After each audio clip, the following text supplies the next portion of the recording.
One of that is, Mika, that's unbelievable, isn't it? Yeah, one of the most emotional scenes from the movie, It's a Wonderful Life. It's become a tradition of sorts for the classic film to air each year on Christmas Eve.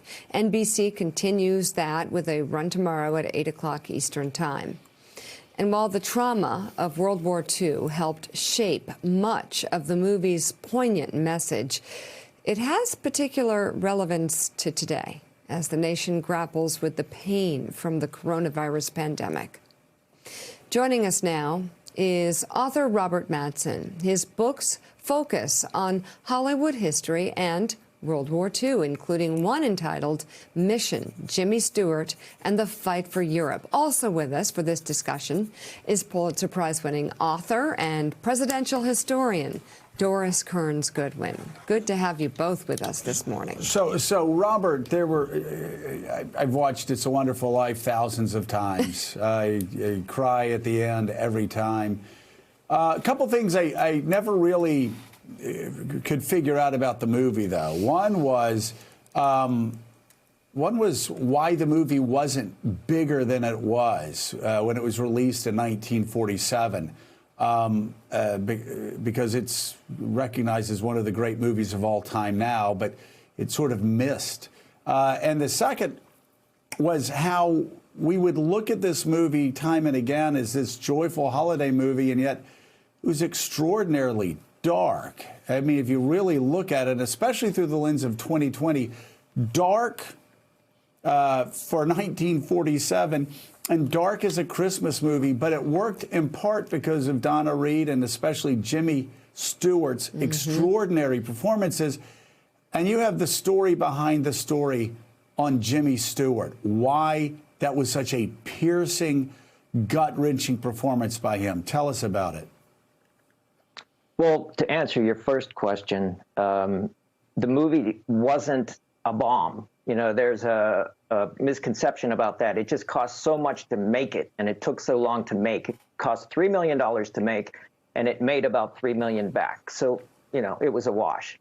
Why it's so dark is because Jim had just come back from the war, and he had flown 20 combat missions, and he was at the vanguard of the American effort in Northern Europe, because before D-Day,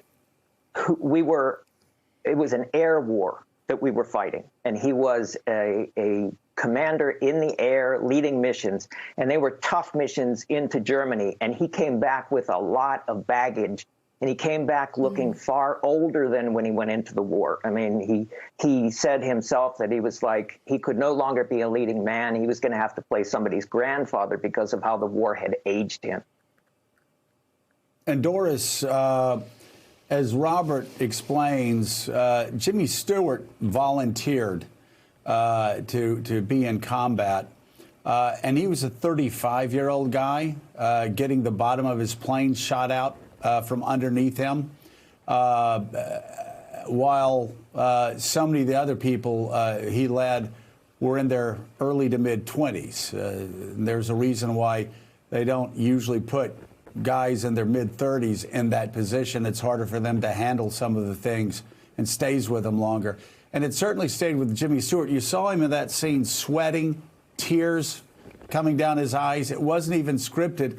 But what Jimmy Stewart had when he was doing this movie 1 year back from World War II was PTSD. They just didn't know what to call it at the time. Right, Joe. I mean, I watched it yesterday again, so all those emotions you're describing of laughing and crying, it's such a wonderful movie. And as Robert knows so well, the power of Jimmy Stewart's performance came from having just come back with those harrowing memories. And so many returning veterans coming home had to piece together their lives again. They were facing war workers who had been there during the home front, who had made a lot of money. The Depression had come to an end. They'd been able to save money. A lot of veterans come back, and their wives had been working working in the factories, and suddenly the wives are strong and independent, and it's a different person than they saw. They feel they are a different person than they were. And that's really the reason that the GI Bill was so important. Eleanor Roosevelt said, you know, that they're coming back with special problems. They need access to health care. We didn't know that much about PTSD, but those memories were there. So you overlay that on the film. And also, what I hadn't realized when I watched the film again yesterday, it tracks the drugstore owner who would have gone to prison had it not been for the great George, had gotten a telegram that his son had died of influenza in 1919. And then you have the bank run, and then you have the war and the returning veterans. I mean, as a history thing, it's wonderful. As an emotional thing, it's wonderful. And George is the everyman now for us today, somebody who represents the first responders, the healthcare workers, the delivery people, the people in our stores who've kept us going, ordinary people doing extraordinary things. So, oh, I can't wait till everybody else watches the movie. It was the most emotional and rewarding couple hours in the middle of this whole thing that I've had in weeks. I'm so glad you asked me to talk about this so I could see it again yesterday. Thanks for checking out MSNBC on YouTube, and make sure you subscribe to stay up to date on the day's biggest stories. And you can click on any of the videos around us to watch more from Morning Joe and MSNBC. Thanks so much for watching.